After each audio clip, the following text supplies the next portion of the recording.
What is it that you... Hi, I'm Amber. I'm the midwife over at Laramie Physicians for Women and Children, talking today about intimacy and the mind-body connection.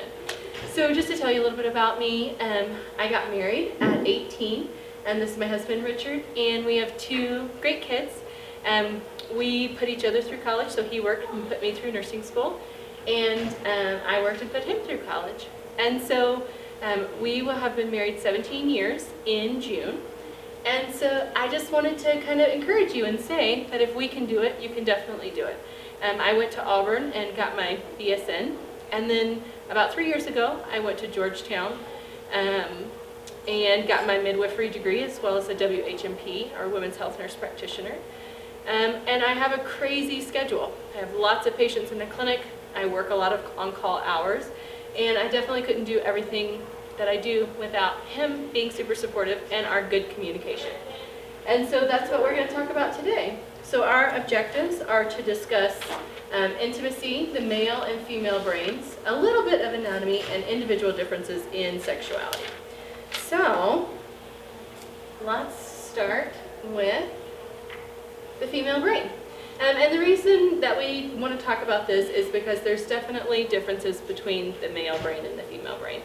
My little disclosure is that this is very heteronormative, and when I speak of female and male brains, I speak in general. Obviously, brains lie along a spectrum.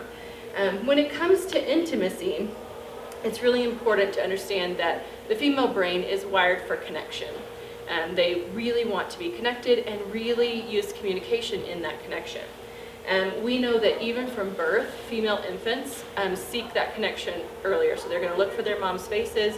They're going to be quicker to mimic sounds and mimic facial expressions, as opposed to males who just take a little bit longer. As the female brain enters puberty and is under the influence of estrogen even more, it really seeks out those connections, mostly in peer groups through adolescence. So it's easy to kind of see how that would be beneficial for females as an evolutionary standpoint. Talking and communicating ensures their survival as well as the survival of their offspring. So being great communicators, seeking out connection, evolutionary bonus. So for the male brain, that is not the case. The male brain under the influence of testosterone is much more physical. So they're going to seek out connection in a more physical way and express love in a more physical way. The male brain knows that communication is not necessarily an evolutionary benefit for itself. So then there's social cues. So social norms, religion, all of those things definitely play into how we view sex and sexuality.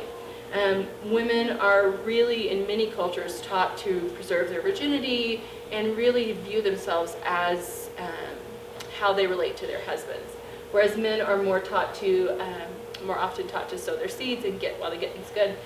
And then you have the wedding happen, and marriage kind of gets started, and really it's a flipped script. So women need to be more sexual and sexy for their husbands, whereas men really only meet the needs of their wives. And so it can really be a big shift for people as they move into this big transition of marriage. So we learned that men and women, our brains are different, and that's okay, because we're going to talk about how we can make up that difference later on in the presentation. We also touched on how social cues and what we learn influences our how we view sex and sexuality. So let's add a little bit more complications into it and talk about hormones. So just as a side note, there are no female and male hormones. Every man has a little bit of estrogen, and every woman should have some testosterone. And hormones deeply influence sex drive and sexuality. The female's hormones fluctuate obviously through the menstrual cycle, and testosterone definitely peaks about mid-cycle, and then sometimes we'll have a second peak just before menstruation. So definitely sexy time is influenced by your hormonal cycle. And then we go over to the genitals. It's really interesting because the female and male genitals have more in common than you might think.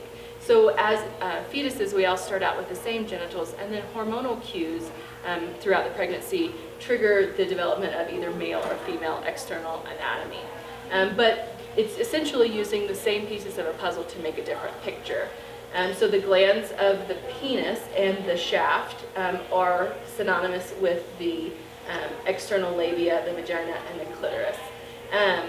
Just like the penis has erectile tissue, the vagina and the clitoris have erectile tissue. Just as the vagina gets lubricated with sexual excitement, the male also excretes lubrication. So we actually have quite a bit in common. While we're touching on the clitoris, I will just point out that it wasn't until 2005 that we really knew the anatomy of the clitoris. So we put a man on the moon and cloned a sheep before we actually knew the true function of the true female sexual function. So that's my little feminist rant for the day.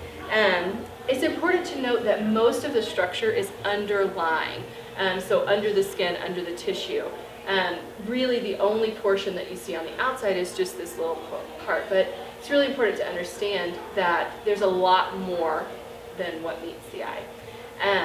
And so I wanted to touch on this because it's really important to understand that while the structure is the same, everyone's nerve endings are different. So it's important to communicate how your body likes to be touched and in what context.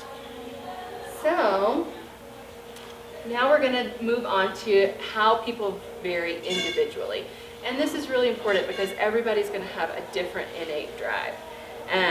We really, our brains, are different with this innate drive. So some people will have a really easy accelerator and some people will have a really tight brake. And we're going to talk about those as we go on. So let's talk about our accelerators first. So when we think of sex drive like a car, the accelerator is going to be anything that really would turn you on. So get you excited for sex, anything like that. And some people are very sensitive to stimulation.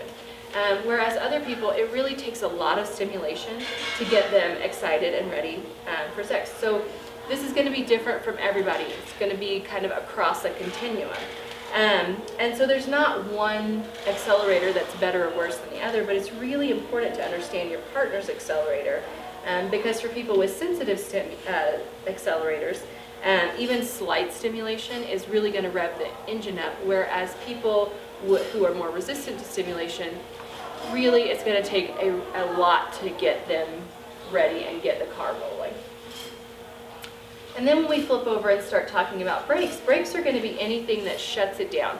So just like it wouldn't be a good time to have sexy time when you're being chased by a bear, there's certain portions, there's certain things that we would not want to have sex during that particular time. And so a brake is, like I said, anything that's going to shut down your sexual desire. And that can be a full to-do list, or a bad day at work, or a crying puppy. Really anything that's going to stress or distract you can activate your brakes. And for some people, that's going to be small, minute things, and for some people, it's really going to take a lot to distract them. And so, it's really important to understand your partner's brakes as well in order to understand how to overcome some of those stop signs. So let's talk about how these two play together. So there's no two people that are the same, right? So everybody's going to lie in a different portion of each of these continuums. And so you want to learn, like I said before, about your partner's brakes. You want to dig into how they respond to stress and, what their coping mechanisms are. So if there's someone who seeks out affection when they're very stressed, they might have soft brakes. Where if they really turn inward and focus more on themselves, they might have more resistant brakes. The same thing goes for the accelerator. So if you raise an eyebrow at your partner and they're stripping clothes off, they probably have a really sensitive accelerator. If it takes moving mountains to get your partner in the mood, then they probably have a more resistant accelerator. Like I said, neither one of those is good or bad. It's just knowing your partner and knowing how to overcome it. So why is this important? Like I said, no two people are going to be the same. And these, it may change throughout your relationship.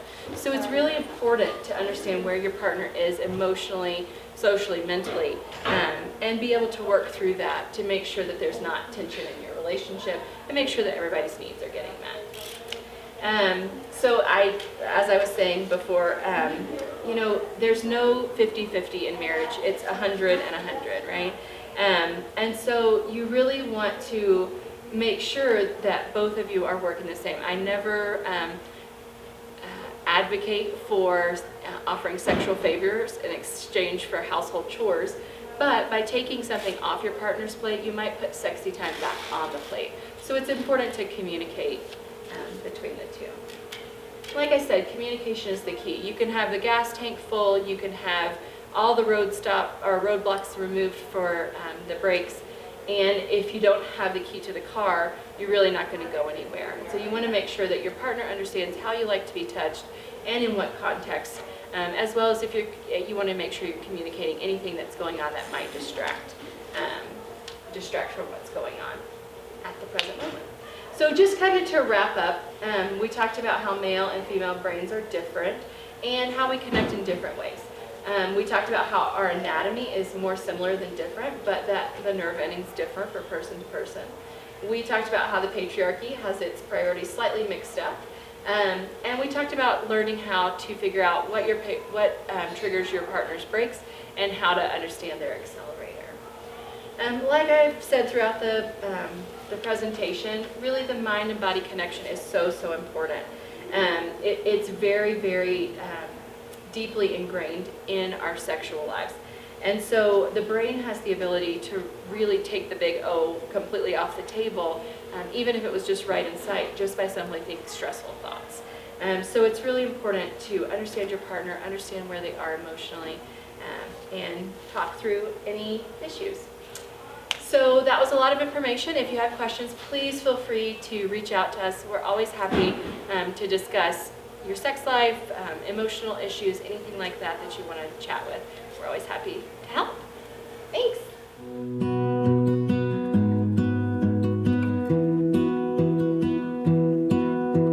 I lose my breath whenever I see you. You stole my heart, what is it that you do?